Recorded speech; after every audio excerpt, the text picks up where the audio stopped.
messenger. My name is Alan Drake, and I'd like to share with you a message of hope. After the tornado in Moore, Oklahoma ripped through Plaza Towers Elementary School on May 20th of 2013, first responders rescued several children and returned them to the safety of their parents. But they also faced the gut-wrenching task of pulling the lifeless bodies of 7 children out of the wreckage of the school. Many of these first responders were themselves parents of young children and could not help but be deeply affected by the experience. About 2 weeks after the tragedy, chaplains from the Billy Graham Rapid Response Team organized a group session and memorial just for the firefighters and first responders. Many of them came, some of them with very mixed emotions. Meanwhile, in another part of the city, a father was taking his little girl to the park for some much-needed playtime. She was a first grader at the Plaza Towers school that had been hit by the tornado. Together, they ran up and down in the park and enjoyed time together on the playground. On their way back home, the little girl told her daddy she wanted to go see the firefighters at the memorial meeting.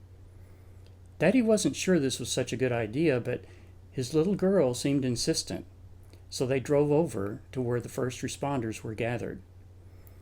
When the little girl got out of the car, she skipped playfully into the middle of this somber firefighters meeting and made her way to the very front. Then she turned around and began looking intently into the faces of the firefighters with her bright, clear eyes. Soon she stopped, looking into the face of one particular firefighter. "Take off your sunglasses," she said.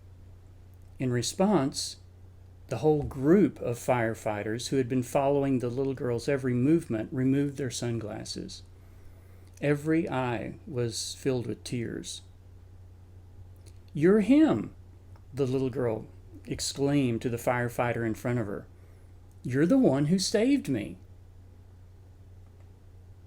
For every firefighter gathered that day amid so much destruction, loss, and grief, God had sent the perfect messenger to help them refocus on the positive outcomes and to remind them that what they had done mattered.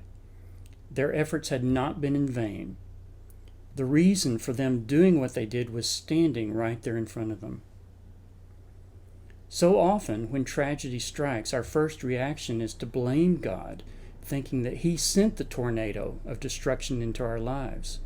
The truth, as Elijah learned in 1 Kings chapter 19 in the Bible, is that we often won't find God in the chaotic destruction of the winds, but in the still small voice that comes along, sometimes days later, to let us know that He was with us when the devastation hit.